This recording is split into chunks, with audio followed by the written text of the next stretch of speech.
Assalamualaikum warahmatullahi wabarakatuh. Halo teman-teman, perkenalkan nama saya Siti Adila Yusuf dari kelas Gizi B, NIM B04220303. Jadi, saya di sini akan menyelesaikan tugas saya yang bertemakan tentang perilaku dan sosial budaya yang membantu terjadinya masalah gizi dan kesehatan. Ada pula dosen pengampu saya yaitu Muhammad Ilham S. SPD MPD. Pola budaya terhadap makanan dan gizi. Konsumsi makanan utama merupakan bagian paling besar dalam pola hidangan di Indonesia. Keadaan ini muncul karena adanya anggapan makanan utama merupakan makanan yang terpenting jika dibanding dengan jenis makanan lainnya. Suatu hidangan dianggap tidak akan sempurna jika tidak terdapat makanan pokok di dalamnya. Meskipun demikian, begitu pandangan sosial budaya menganggap makanan mempunyai arti yang lebih luas daripada hanya sebagai sumber gizi. Hal ini terkait dengan adanya atas kepercayaan posisi prestis, pertemanan serta kedamaian dalam kehidupan kita sebagai manusia. Ada pula masalah budaya terhadap makanan dan gizi. Gizi berperan penting dalam kehidupan berbangsa dan bermasyarakat, jika khususnya dalam memastikan pada lahirnya individu yang sangat berkualitas. Pola konsumsi makanan ini sendiri sangat dipengaruhi oleh budaya setempat. Berbeda lokasi, berbeda pula cara masyarakat mendefinisikan makanan dari kecukupan gizi serta menentukan pola makan. Orang Jawa belum merasa makan sebelum makan nasi. Orang Papua terbiasa makan berat dengan makan sagu. Tidak jarang masyarakat kita menganggap kalau belum mengkonsumsi nasi, belum dianggap juga makan. Pola pikir masyarakat masih beranggapan bahwa kebutuhan makan adalah dengan memakan makanan yang tinggi atau kaya karbohidrat tanpa mempertimbangkan kecukupan gizi yang seimbang. Ini menunjukkan bahwa aspek pada sosial budaya masih mendominasi perilaku dan kebiasaan makan yang masyarakat Indonesia. Sementara masalah gizi terjadi di banyak tempat di berbagai daerah di Indonesia. Hanya sebagian pihak yang memandangnya sebagai fenomena sosial. Sebagian lain masih menganggap hal ini sebagai fenomena kesehatan semata. Baik, ada pula pola makanan.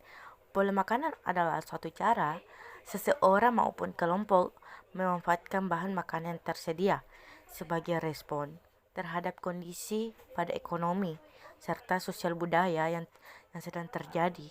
Makanan memiliki fungsi di dalam masyarakat secara sosial politik. Hal ini meliputi kondisi lingkungan, kepercayaan adat istiadat, kebiasaan, serta tingkat kependidikan masyarakat yang ditempuhnya. Kemudian solusi terhadap masalah budaya yang ada pada makanan dan gizi. Pada dasarnya penganangan kurang gizi akan berbeda dari satu orang dengan orang lainnya. Ini semua tergantung pada keparahan yang dialami dan penyakit penyerta komplikasi juga yang timbul. Ahli gizi biasanya akan memberikan rencana penanganan yang sangat spesifik untuk tiap orangnya. Perubahan pola makan adalah intervensi atau solusi paling utama yang diberikan oleh ahli gizi. Jika Anda kurang gizi, maka akan diminta untuk meningkatkan jumlah makanan bergizi dalam diet Anda atau menggunakan suplemen tertentu. Baik, di sini saya akan menjelaskan pola budaya terhadap makanan. Tahukah kalian apa itu pola budaya terhadap makanan? Jadi, banyak orang berpendapat bahwa kebudayaan merupakan hasil cipta manusia. Tetapi dalam hal ini, yang dimaksud konsep kebudayaan adalah nilai atau sikap, kebiasaan yang dipelajari dan diperoleh sejak dini, sejak masa kecil. Anak masih kecil. Kebudayaan adalah suatu rangkaian peraturan-peraturan yang mengatur tingkah laku anggota masyarakat. Di dalam hal ini, usaha mempelajari kebiasaan makan, seperti kita harus memahami karakteristik kebudayaan dan hubungan dari karakteristik ini tersebut yang berguna untuk melakukan suatu perubahan. Kemudian kebudayaan adalah sistem gagasan dan ras tindakan serta karya yang dihasilkan manusia. Dalam kehidupan bermasyarakat dijadikannya miliknya dengan belajar. Kemudian dikatakan juga bahwa wujud dari budaya yang kebudayaan dapat berupa benda-benda fisik, sistem tingkah lakunya, dan tindakan yang terpola atau sistem sosial. Sistem gagasan juga atau adat istiadat serta nilai atau budaya. Berdasarkan batasan demikian, maka dapat dikatakan bahwa makanan atau kebiasaannya itu makan merupakan suatu produk budaya yang berhubungan dengan sistem tingkah laku dan tindakan yang terpola. Sistem sosial dari suatu komunitas masyarakat tertentu, sedangkan makanan yang merupakan produk pangan yang sangat tergantung dari faktor pertanian di daerah tersebut dan merupakan produk dari budaya juga. Dengan demikian pula pengaruh budaya terhadap pangan untuk makanan sangat berguna, sangat tergantung kepada sistem sosial kemasyarakatan, karena merupakan hak asasi yang paling dasar, maka pangan makanan harus berada di dalam kendali kita, kendali kebudayaan kita sendiri. Kemudian beberapa pengaruhnya budaya terhadap pangan makanan adalah adanya bermacam jenis menu makanan dari setiap komunitas, seperti kayak ada komunitas ini bahan makanannya begini, menu makanannya begini, tapi masyarakat dalam mengolah suatu jenis hidangannya makanan karena perbedaan bahan dasar atau adonan dalam proses pembuatan. Contoh pembuatannya itu seperti orang Jawa. Orang Jawa ada jenis menu makanan berasal dari kedelai, orang Timur jenis makanan lebih banyak berasal dari jagung, dan orang Ambon menu makanan berasal dari sagu. Demikian juga orang Sulawesi menu makanan beragam-ragam dari beras, jagung, sagu. Jadi kita masuk di masalah budaya terhadap makanan dan gizi ya. Jadi kita dapat cermati akan adanya budaya, kebiasaan, dan sistem sosial masyarakat terhadap makanan seperti pola makan atau pantangan, gaya hidup, dan gengsi dalam mengkonsumsi jenis bahan makanan tertentu. Ataupun prestasi dari bahan makanan tersebut yang sering terjadi di kalangan masyarakat apabila keadaan terjadi secara berlangsung lama, dan mereka juga belum memahami secara baik tentang pentingnya faktor gizi dalam mengonsumsi makanan. Maka dari itu tidak mungkin dapat berakhir timbulnya dan berakibat timbulnya masalah gizi atau gizi yang salah yang disebut dengan malnutrition. Kemudian lebih lanjut dikatakan juga, dijelaskan oleh Suharjo pada tahun 1966 bahwa jika kalangan masyarakat yang terkena dampak dari sistem sosial atau budaya, makanan itu berasal dari golongan individu yang termasuk dari rawan gizi yang seperti ibu hamil, ibu menyusui, bayi, dan anak-anak yang masih balita. serta orang lanjut usia, maka kondisi ini akan lebih rentan terhadap timbulnya masalah gizi kurang. Atau biasa juga itu anak-anak seperti didapat oleh anak stunting. Tahukah itu apakah itu stunting? Stunting itu adalah kondisi gagal tumbuh pada usia balita di bawah 5 tahun. Akibat stunting ini juga karena penyebab dari kekurangan gizi kronis sehingga anak terlalu pendek usianya, kemudian kekurangan gizi terjadi sejak bayi dalam kandungan, karena pada masa awal pertumbuhannya itu setelah bayi lahir, akan tetapi kondisi ini stunting baru nampak jika setelah bayi berumur 2 tahun. Ada pula 7 langkah-langkah yang saya ketahui saja ya. 7 langkah-langkah pencegahan stunting. Pertama itu kita harus memahami konsep gizi.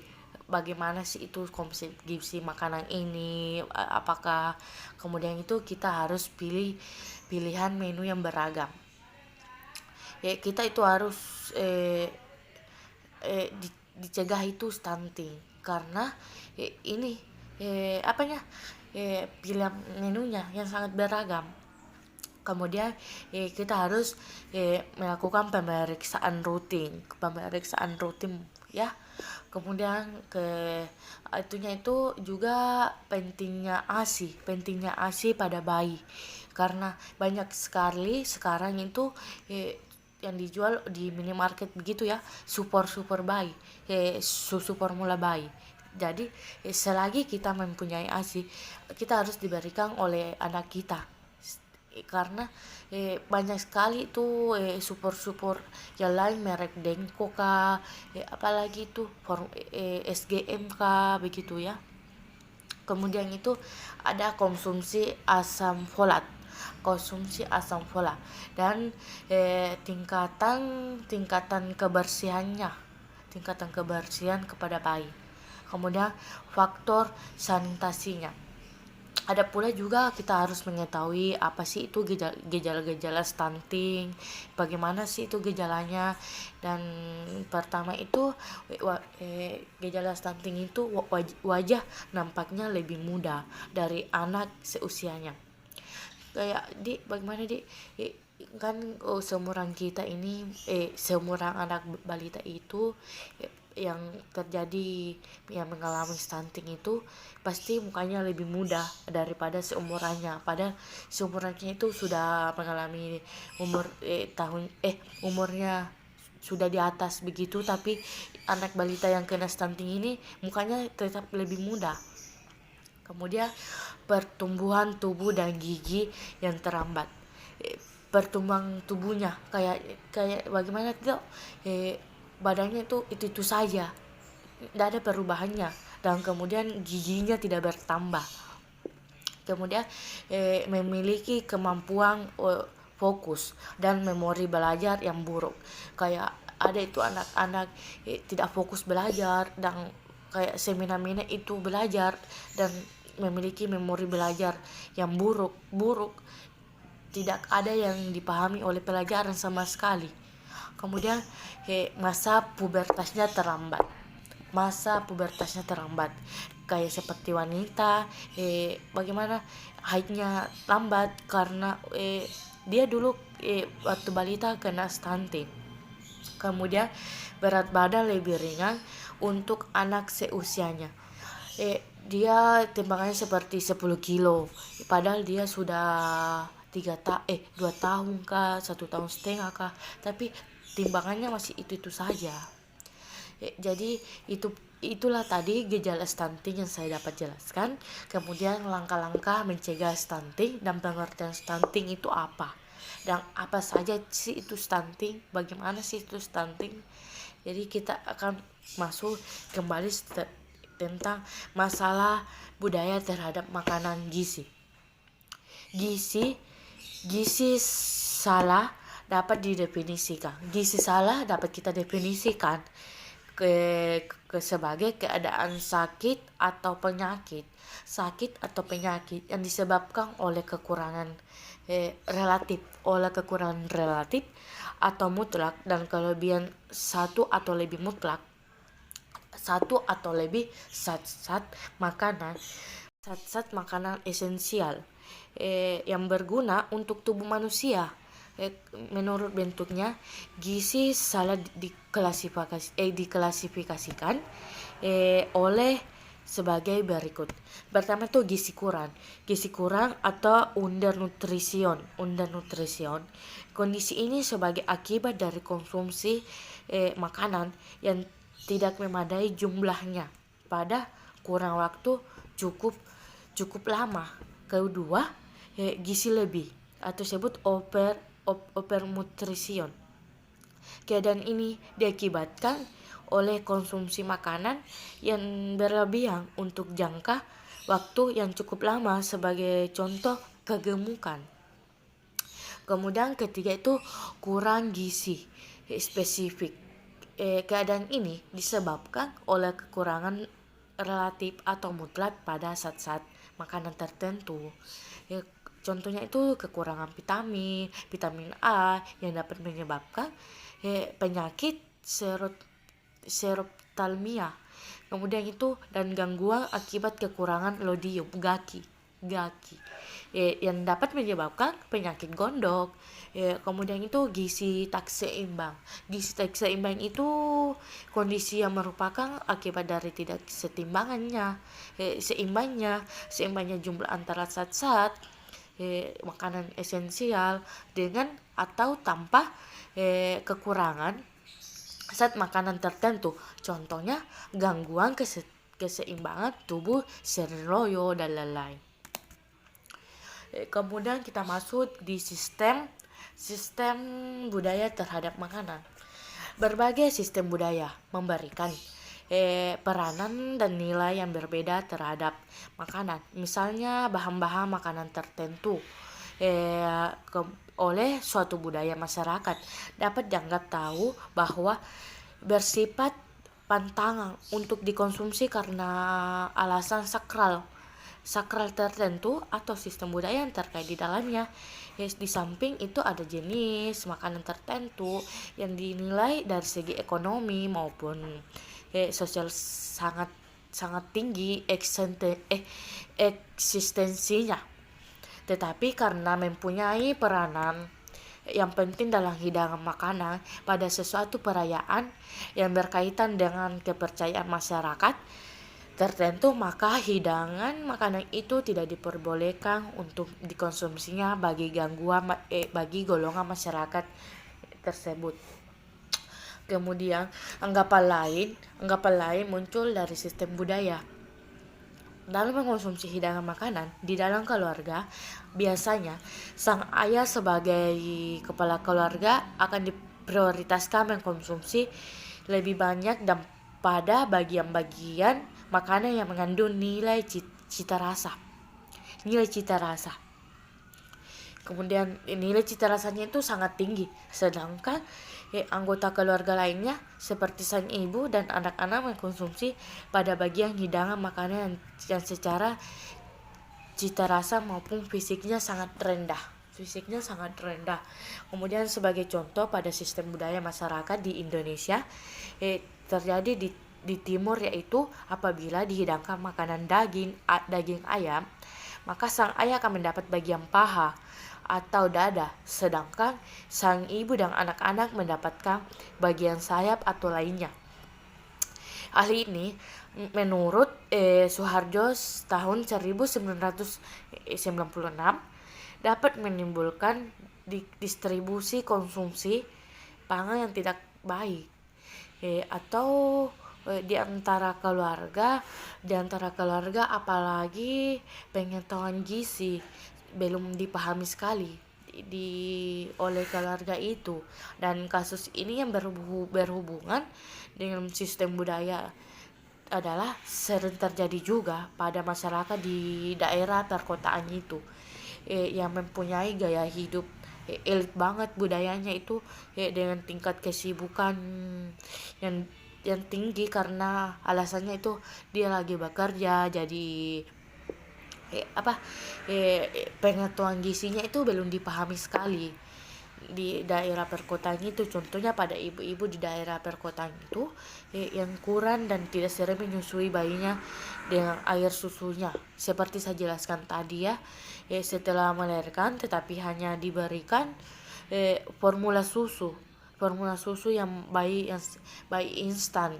Formula susu itu sangat instan, padahal kita tahu bahwa ASI sangat penting untuk anak kita sendiri pada masih usia bulanan kah, tahunan kah, 1 tahun kah, kita harus tetap mengasihi anak kita selagi ASI kita masih ada.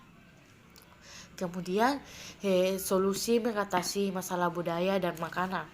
Masalah budaya dan makanan kita ketahui dapat menyebabkan masalah gizi yang berdampak pada kesehatan tubuh manusia, sehingga perlu secara cermat untuk memberdayakan masyarakat lokal dengan kearifan dan kecerdasan.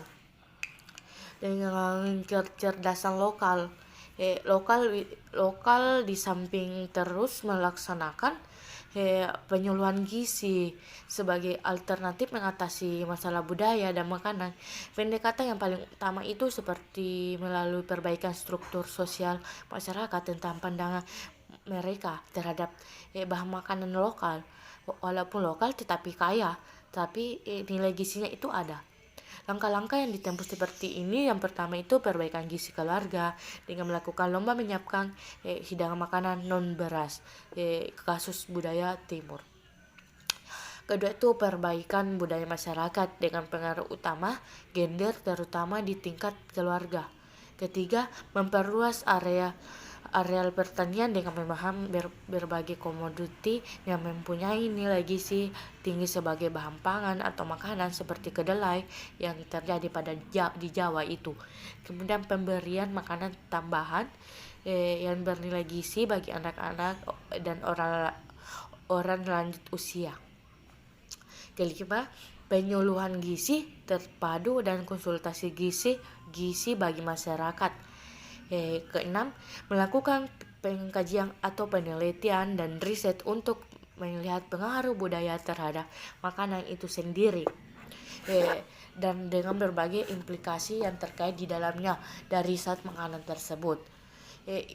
Mungkin itu saja yang dapat saya jelaskan sedikit, walaupun saya agak membaca buku sedikit karena belum memahami apa sih itu pola makanan yang baik, yang buruk. Jadi mohon maaf apabila ada kesalahan kata, kurang dan lebihnya mohon dimaafkan. Wabillahi taufiq wal hidayah. Assalamualaikum warahmatullahi wabarakatuh.